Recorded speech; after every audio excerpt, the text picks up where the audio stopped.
This episode, don't look now, but here come the drones. We interviewed Cliff Whitney from AtlantaHobby.com and UAVExperts.com. Cliff has a comprehensive knowledge about drone usage, so we talked about the uses of drones that you might not be aware of, about inspecting properties, roofs, and a couple of other things. Absolutely a fascinating discussion. Welcome to the Handyman Pros Radio Show, home improvement and maintenance tips from the pros.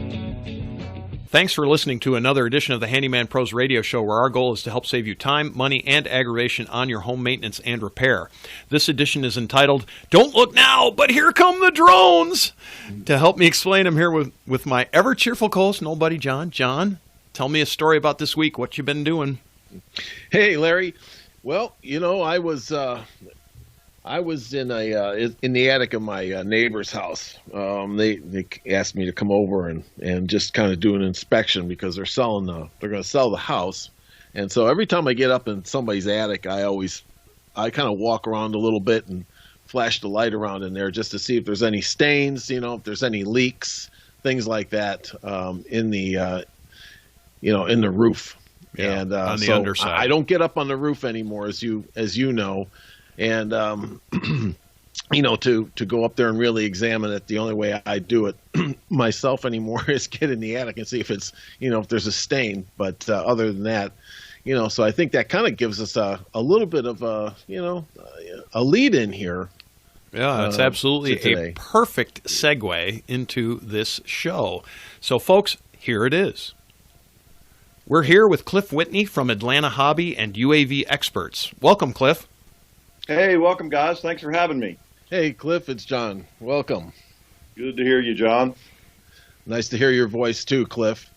Hey, Cliff, before we get into some of the things that we want to talk about, we've kind of known each other for quite some time now through the aviation and the hobby business. Yeah, I think that means that we're all old. That's exactly what it means, but anyway. Older than 20-plus years at least. Thanks. Blah. But it's been a great relationship, and at this point you give us a little bit of background on the business here, and let everybody know what what you do. What do you do? Absolutely. It's I spent 30 years in the corporate world. A lot of you guys remember a big photography company in Atlanta called Wolf Camera. I had started there in high school and kind of retired as the president of the company almost 30 years later. The hobbies, model airplanes and things, had always been my hobby. And so when my wife got tired of me being at home unemployed, I started up my hobby business again that I had as a teenager. So we have three companies now. One is AtlantaHobby.com. The professional side of that is UAVExperts.com. And then we have a marketing company called UAVExpertNews.com, to where we spread the news for everything that's happening in the world of UAVs and in the hobby world. So it's kind of a fun business. We like to supply things to folks that they can have fun with, model airplanes, cars, helicopters, and then for the commercial type of clients, we're probably one of the largest UAV or drone suppliers in the world. So it's a lot of fun. I haven't worn a tie in 20 years now. I like it. Well, awesome, yeah. And so we found you basically because both John and I are, as you know, just like you, were aviation nuts, and we started flying remote control airplanes, and that's just basically how we met you. So it's been a boatload of fun. Over the years, man, we've done a lot. You forgot to mention the first, I guess it was, would we call it a podcast or would we call it a radio show? I'm not really sure, but I think it was more of a hybrid. It was a radio show that was fully licensed, or that had full motion video and calls and chats. That was called the RC Radio Network. And believe it or not, I look back, I think we produced that thing for 7 years, hundreds of shows. And we had people watch every week, it was the first and third Tuesday of the month we broadcast. And we would have thousands of people watching from all over the world. We kind of called it a worldwide club meeting. It was a lot of fun. It was tons of fun. It was great. Yeah, it was a lot of work. It was a lot more work than it's just like everything. It's a lot more work than anybody really realizes. But it was really tremendous. It was fun. I had a great time doing that. I loved it. It was a blast. I miss it. My dog is still alive. So Cliff has a dog. The dog is named Katana, and it used to come on the show with me, and it would sit next to me on the couch, and she was part of the show. She actually was part of the show, and occasionally she wouldn't be there, and people would go, well, where's Katana? Where's Katana? Anyway, I digress.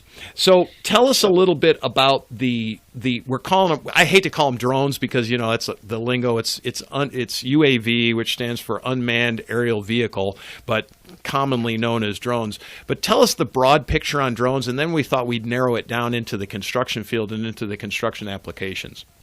Absolutely. Yeah, happy to do that. Drones, as the media likes to call them, like you said, unmanned aerial vehicle, can be a lot of different things. If you think about a toy model airplane that you had as a kid, or if you're an adult and have one, those are unmanned aerial vehicles. So that's one form of a drone, if you will. The other form would be what you see in the news these days. They look like spiders. They might have 4 motors or 6 motors or 8 motors. Most of them are electric powered, and they come in all shapes and sizes. It could be something that you fly just for fun, to where you might see kids or adults wearing virtual reality goggles, but yet they're flying the drones and racing them through warehouses or outside and things like that. There's actually formal racing going on, and I believe it'll be in the Olympics when the Olympics come back around. Other types of drones would be just consumer drones, something that you might have. It's nothing more than an aircraft with a camera on it that might give you a different perspective when you're on vacation at the beach or in the mountains. And then there would be the industrial or enterprise drones, as we call them. Those are larger. And the only thing difference in a big drone and a little drone is the amount of weight they can carry. So if you're a consumer and just going to fly on vacation, you might use the built-in camera or maybe something that had a GoPro or a similar camera on top. But if you're Fox News, you might have something that has a bigger camera on it. If you're Tyler Perry Studios, which we've worked with a lot, or we've supplied equipment for the Walking Dead crew and many motion picture studios, they're flying big red Epic cameras that cost $50,000, $60,000 a piece, and they're filming motion pictures to give you unique angles and those spectacular views that you see. And then there's the industrial drones, where you might be doing surveying or some things I can tell you about in the big real estate or commercial real estate industries. The medical field is experimenting with quickly moving drugs around. Oh my gosh, mapping just about anything you touch. And if you're watching the news, Fox News, CBS, ABC, CNN, and you see a really cool shot, just the recent games you saw, some ESPN shots, most of that footage all the footage is owned by those companies, but all of those drones came out of our facility. We do all the fleet management, the sales, the training. We teach people how to fly, and all of the FAA certification, so they're legal to do it in that fashion. All of that comes out of our UAV expert side of the company. So it's pretty exciting, and there's a lot of flexibility in this technology. So that's pretty cool. Yeah, you told me one time that you were flying actually fixed wing aircrafts that had FLIR cameras on them. FLIR is an infrared camera for those that don't know what that means.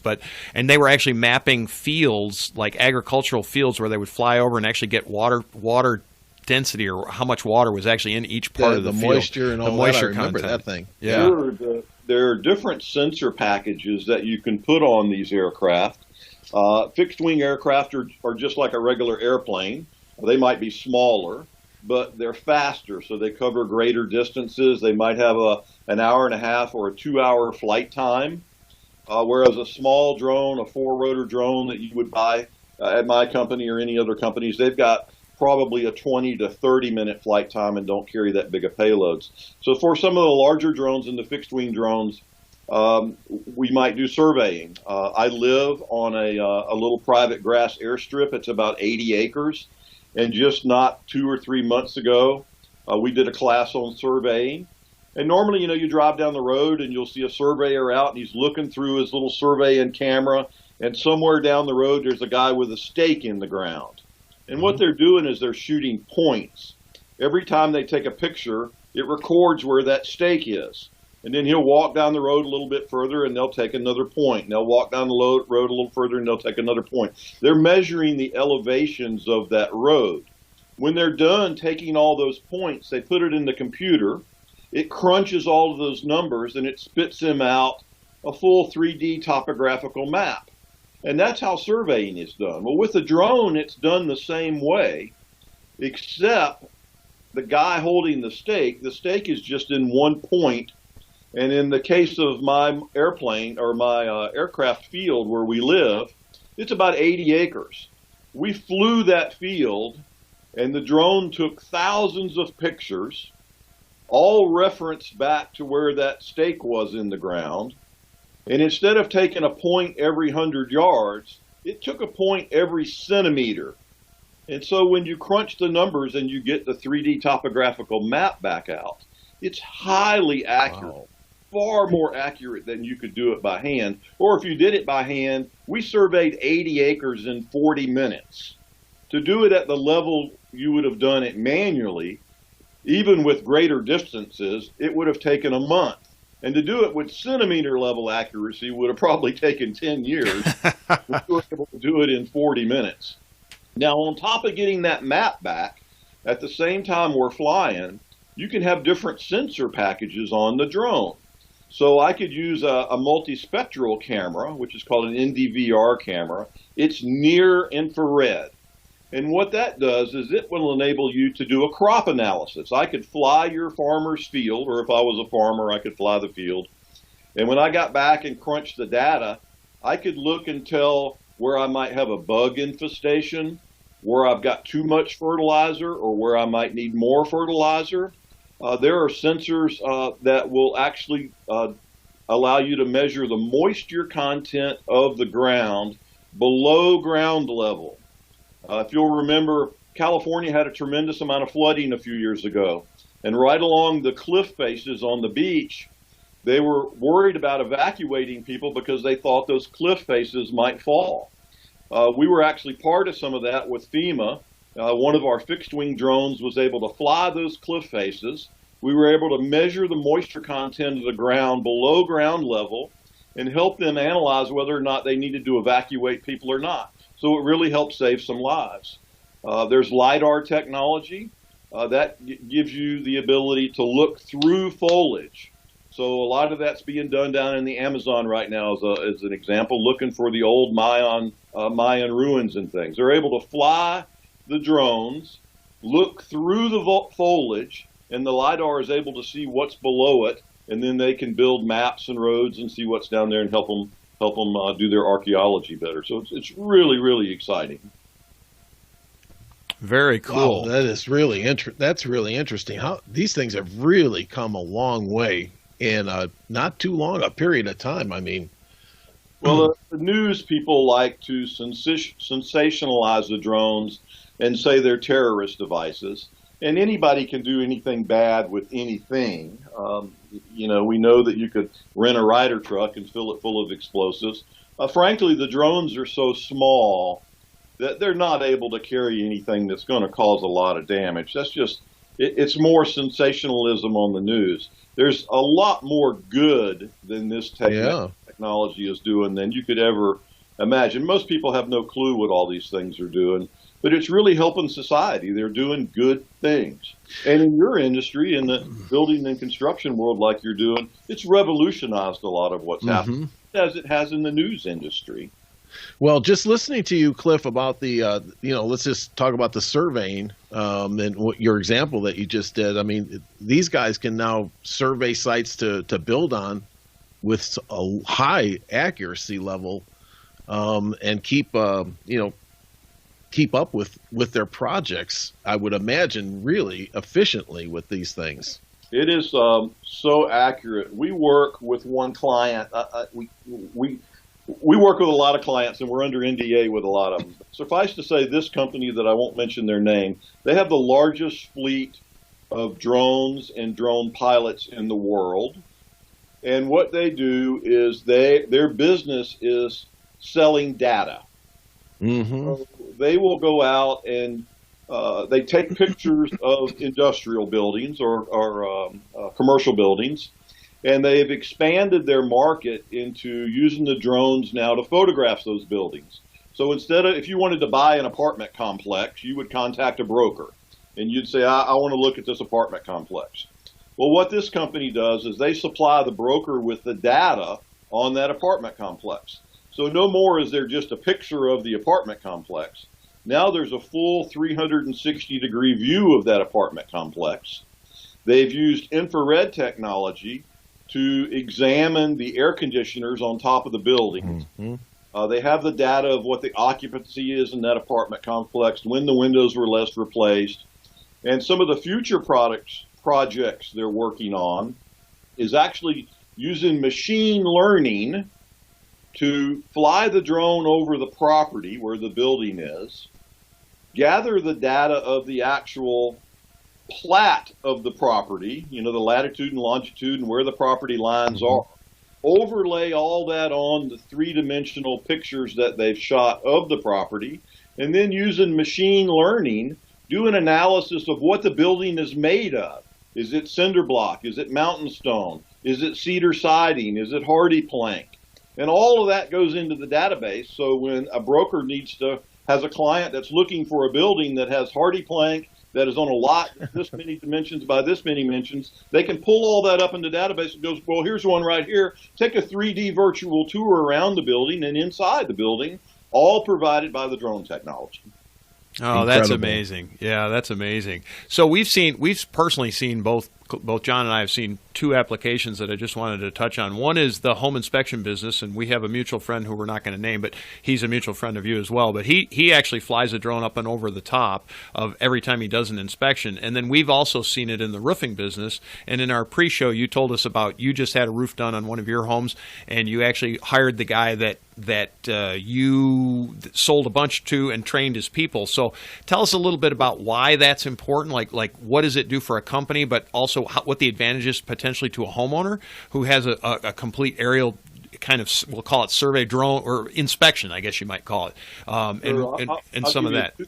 Two quick stories on that. We do have a training program. We want people to be educated on the drones and know how to fly them safely. And as corporations have got in to using technology, they seek us out for that training. We do training for roofing companies. And why would a roofing company need a drone? I had a little roof leak I noticed last year, and I took the drone up. I have a house with an 8/12 pitch. I'm getting up in my age, and I'm not going to get on that roof anymore. And I want my mom. But I used the drone to fly the roof and was able to pinpoint the leak was coming through one of the roof vents or around the side of the roof vents. And then I was able to get somebody up there to fix it very, very easily. The drones are so accurate and the cameras are so good that I could throw a quarter up on the roof and easily tell you what the date on that quarter is. So imagine what you can do as far as inspecting your shingles or the soffit lines, the gutters, and things like that. I do have some rental houses, and I just had to replace the roof on one of them, so I called up one of the companies that's done business with me before, and I said, Ricardo, go out there and do the measurements. And a lot of roofing companies use Eagle View. That's a company that supplies satellite views of houses. And then they do the measurements of the roof from Eagle View. They're doing estimates. So I need this many squares to go in and replace that house. Ricardo uses his drone. And the drone is better than Eagle View because what if the house is covered by trees? You can't get a good satellite view from that. What if the lighting's not good? What if there's a lot of eaves and the way the roof line is set up is kind of funky? The drone flies the house in a circular manner and then up and down and up and down. And then they feed that data into the computer. It builds a 3D topographical map of the roof and gives them the exact amount of materials they need to do the roofing. We did an experiment with a roofing company at my house 2 years ago. We had a roofing class, and my roof needed to be replaced on my house. It's a fairly big house with a complex roof system. out in the middle of a field. So they used Eagle View and they got their measurements. Then we flew it with the drone, fed the data in the computer, and we compared the two. The Eagle View shot was 15 squares off. Oh. It required 15 squares more of material than the drone data did. So for a roofer, he would have had to buy all that material and get it to the site, only to realize he wasn't going to use it, and then have to return it if it was able to be returned. If it was a custom roofing material, he would have been out all that money, because a lot of times you can't return that stuff.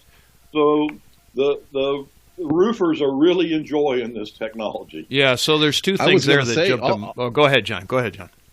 I was going to say, in addition to that, I mean, if they fly over there with some kind of infrared or something, I'm sure they could see where, heat or is coming out of your roof, or where you need more insulation. It's just not only that. You mentioned the home inspectors, and if you're going to buy a home, you want to get a good analysis of things that you might run into or things you might need to fix. What the roof inspectors or the homeowner inspectors are doing, they're flying the drone not only to look at the roofs and the flashing around the chimneys and things like that, but they're using it to fly the actual fronts and the side of the houses. And using infrared, they can see where hot air, the differences in temperature. Yeah.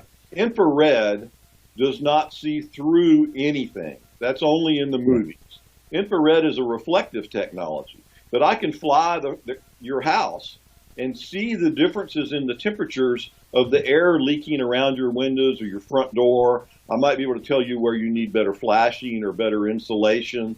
All of those things that infrared drone technology will help a roof inspector. I can actually walk around with the infrared drone in the house, not flying it, just holding it in my hand, look at all of your plugs and outlets and sockets, and tell you which ones are old, which ones are leaking energy, might need to be replaced, which ones are a fire hazard. I can look at your circuit box, where your circuit breakers are, and tell you which of the circuit breakers are old or working too hard, might be hot or a fire hazard. All of that can be done with infrared technology right from the drone. You don't have to fly the drone. You can walk around and hold it. That's pretty cool. Yeah, the one thing I just wanted to let everybody know, so one of the big expenses in owning a business is just putting people up on ladders is, it's very time consuming. Tall ladders, as John has some experience with this lately, but really tall ladders are also very, very expensive, and it's quite dangerous. I mean, both John and I, we talk all the time on the show about we don't do heights, and you were talking about an 8-12 pitch, which folks, if you don't know pitches, that's steep. It's like, I'm not doing that either. Drones take all of that out of that picture, completely take all that that potential danger out of that picture, and then we get into the time, right? So you can fly a roof in 5 minutes, Cliff? About 5 minutes, you think? Yeah, probably 5 to 10 minutes. Yeah. That's how long it takes me to unload the ladder. Absolutely. We had a roofing company come to us probably 4 years ago now, one of the first ones, and he said, we think we can use drones for roofing technology. I explained it all to them. They sent 3 of their roofers to us for training.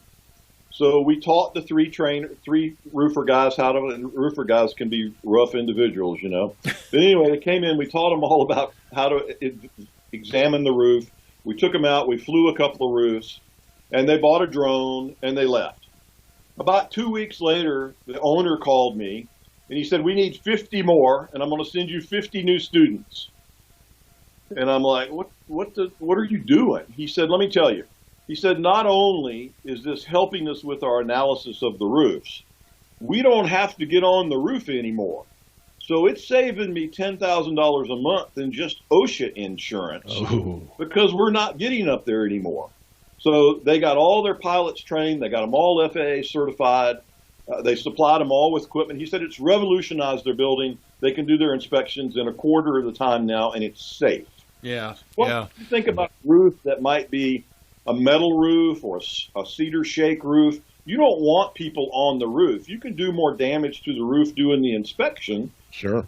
So the drones have revolutionized all of that. Yeah, that's it. That's a little known bit that people don't know. One thing on the Eagle View thing, so their estimate was also based at 15 square more, which is that's actually a true competitive advantage if somebody flies the roof versus trying to work off Eagle View, because 15 square is a lot. That's a lot. Yeah. That's a lot of money. I mean, it's a lot of just material money. Essentially, given the client an estimate that was $1,000 more than their competitor that used the drone.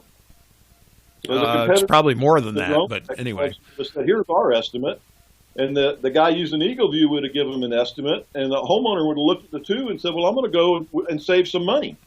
It's the same materials, it's the same people, but it's cheaper because they use better technology to get their measurements done.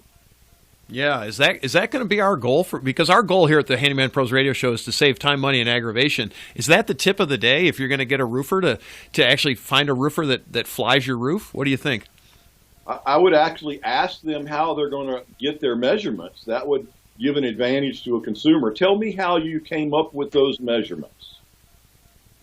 Eagle View can't see under things because it's looking from the satellite. Mm-hmm. If you have a house that has a lot of valleys and hips and overhangs, pieces of a roof, I don't know what they're called, I'm not a construction guy, but, pop out of the roof and have a couple dormers and things, yep. Mm-hmm. Eagle View can't see that.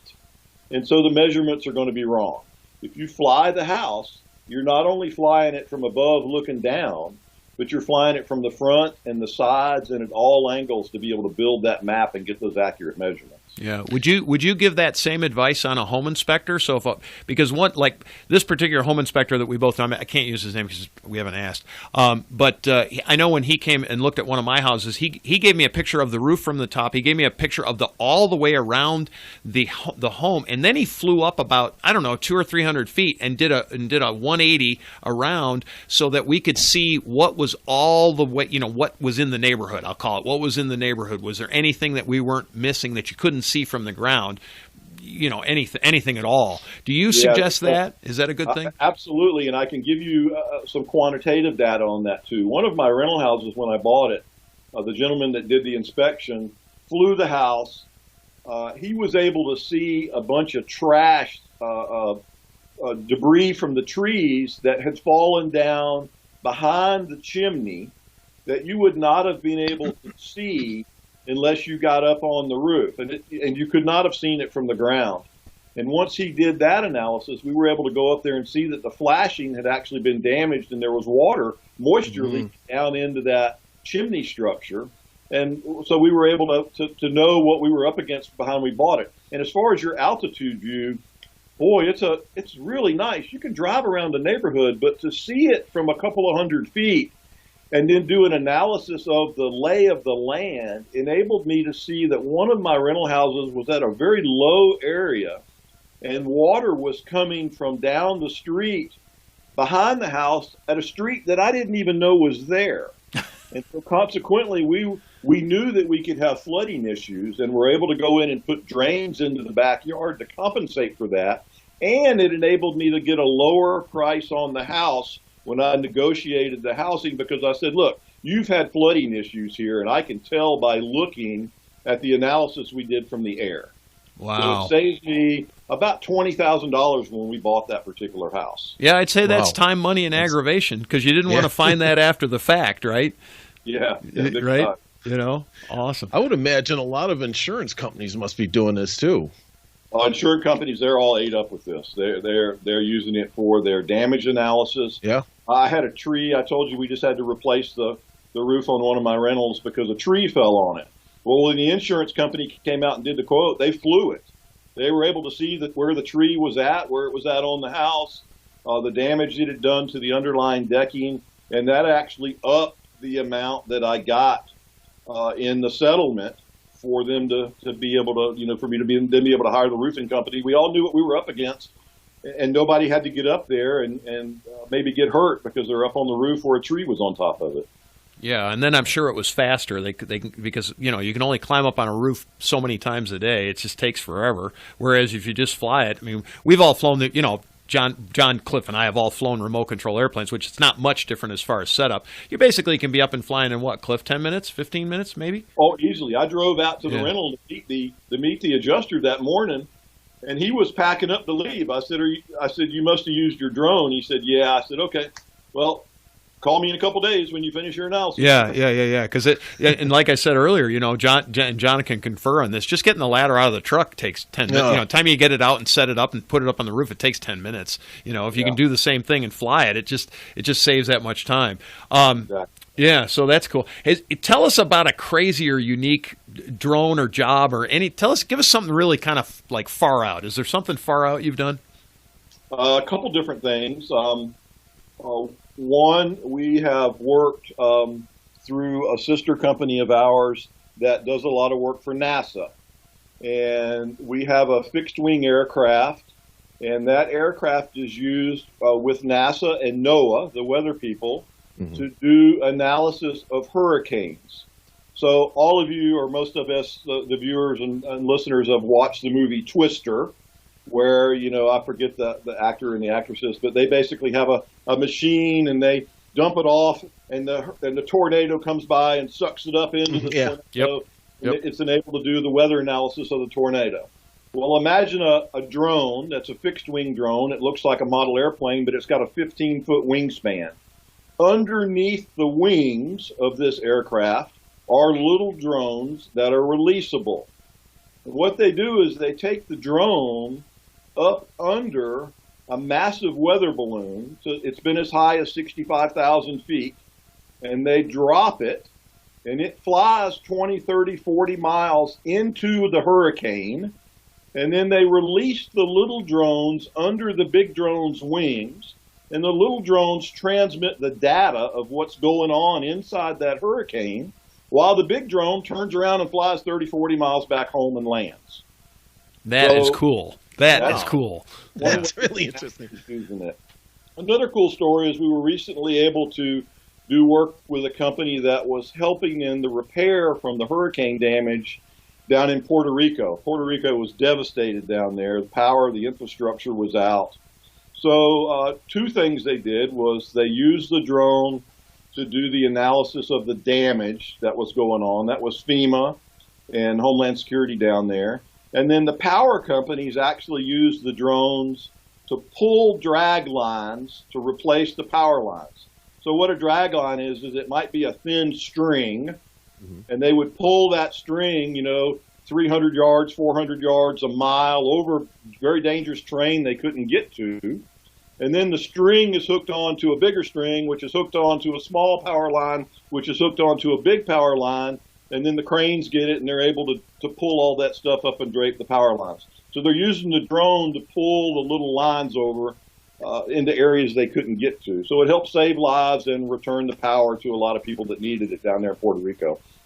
Yeah, that's very cool. So on an associated thing, so my wife works for a large telecommunication companies, and all of the guys that work on these cell towers now are flying them first before they climb. Absolutely. Oh, God. Absolutely. Yeah, absolutely. So what's interesting about the cell towers, not only are they looking at the RADs or the technology that's on those cell towers, they're actually analyzing a cable that runs from the ground to the top of the tower that the lineman clips into for safety. Yep. So the drone is used to analyze the cable to make sure the cable is safe before a human clips into that, because of course you want the safety cable to work if you need it. Yeah. It'd be a nice thing. Yeah, that would be nice.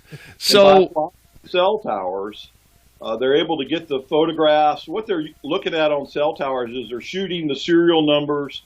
They're cataloging what the RAD units or the power panels look like. These panels on these cell towers, they don't turn them off. They're used all the time. And you can't put a human in front of those things. So the drones are really helping to make it a lot safer. Yeah, it's very, very, very. It's fascinating technology. It's unbelievable. Yeah, Cool it's stuff. fascinating technology. Wow. So where are we at, John? What do you think? You have any other questions? Oh, this has just been. I'm just sitting here. I'm sucking it all in here. This is great, Cliff. This is more than I even imagine what everybody's using these things for nowadays. Larry, I guess Cliff, how can people get a hold of you? Yeah, I mean, and find out more information. Great. Tell us a little bit more about your business, how they can get a hold of you. What, like this training. Talk a little bit about training. I think, don't you have a special event coming up too? I think that's on the RC side, but do talk to us. Our company, the easiest way to find us is AtlantaHobby.com or UAVExperts.com. We're in North Atlanta, a suburb of Atlanta called Cumming, up here near where you guys are. We have a big 6,000 square foot retail showroom. You're welcome to shop on our website and stuff like that. We have a big technical support team. We can do repairs and maintenance. We hold training classes 3 to 4 times a month on drones. We work with several local school systems trying to get kids involved. You know, kids these days, I hate to say they're dumb, but I have 2 of my own. And we taught them from an early age how to work with tools and how to build things. We work with these schools to put aviation programs in. They love the drones because the kids love to fly them. They're all into video games, and there's nothing better than a live video game where actually you can fly it and sit there with 3D goggles on and kind of be like you're sitting on the drone when it's out there flying. But it teaches the kids how to build the drones, how to solder, how to do the computer programming and stuff like that. So we're happy to work with the school systems. That really gets the kids involved. If you're a corporation, we can help you. We can train your people. We have people fly in from all over the United States. We've taught people in all 50 states, police departments, fire departments, FEMA, Homeland Security. A lot of that stuff we're happy to help you with. If you just want to have fun, get a drone and fly it. A tip I would give you, if you want to hire somebody to fly their drone for some project that you might need, make sure that they have a license. The FAA requires that you have what's called a Part 107 license to fly a drone, not necessarily commercially. The language does not say for hire or you're changing money. What the language says is that it's in the furtherance of a business. You have to have a license. So, for instance, my drone technicians that work here in my shop, I don't pay them. I pay them to work on drones. Now, in the course of them working on drones, they have to fly the drone. Therefore, they're working in the furtherance of a business when they operate the drone, so they have to have a drone license. If you, as a consumer, buy a drone and you take it on vacation and you film some beautiful shots at the beach and you put them up on YouTube, you do not have to have a license. But all of a sudden, if that YouTube video goes viral and you get 5 billion views and YouTube sends you 25 cents for those 5 billion views, that's in the furtherance of a business and you have to have a license. Oh. In order to have a license, you're going to have a little bit of training and you're going to have to pass a written test. So if you go to hire somebody that's going to do your roof inspection or a home inspection prior to purchase, and they're going to fly the drone, ask them to see their license. If they don't have a license, they're not going to be able to be insured, and you actually, as the homeowner or the person hiring them, could be held liable, and you don't want to get yourself into that. So hire somebody that's responsible, that's been through some training, and that certainly has a license. That would be my tip for you. Well, awesome. Wow. Was there an event you were going to mention or not? Oh yeah, if you're in our area, the last Saturday of February, I believe that's the 27th, we're going to have what's called a swap shop.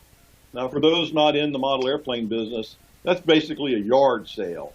It's not a yard sale from Atlanta Hobby, even though we will have some of our things out there. We invite the surrounding community to bring all of their model airplanes, cars, rockets, all of their stuff that they might not be using, and sell it. It's a big flea market. So our whole front parking lot's probably going to be set up with 50 to 80 people, maybe more from what we're hearing. We're going to have a vendor, with hot dogs and sodas and stuff like that. And then you'll be able to come by and hang out and see the shop and see some fun stuff going on. Bring your kids by. It's very educational. Can All right. That. John, any parting shots? No, Cliff, this has been fascinating. I really appreciate it. Hopefully that, we can get you back on and continue the conversation about the other things that you have too. Yeah, we really want to thank you for your time too, as well. You guys put together a really good show. I'm not a handyman. I'm actually an unhandy man, but I listen to your shows and I learned some stuff. So I wish you well, and you get some big distribution out there. It's very helpful what you're doing. Perfect. Thank you so much, and we'll talk to you soon. All right, guys. Thanks, Cliff. I want to thank Cliff Whitney for being on the show. John, what are some of the key takeaways?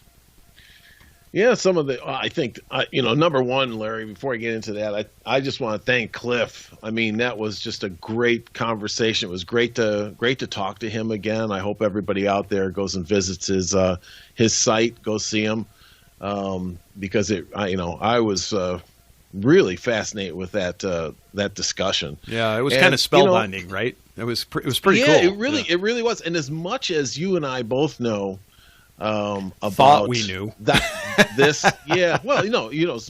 about the RC and these drones and the quadcopters and UAVs and whatever you want to call them, it just never ceases to amaze me of what is happening in that in that business. And the first thing I kind of took away from this is when he started to talk about all the different uses, the extent of the uses of those UAVs. Whether they're the quadcopter type, or fixed wing, but be it what it's that may. It's just a the UAV thing. I mean, it was incredible of all the uses that people are using. And the other thing I took away from that was the number of industries that are using them and the amount of people in each industry. When he was talking about the roof, I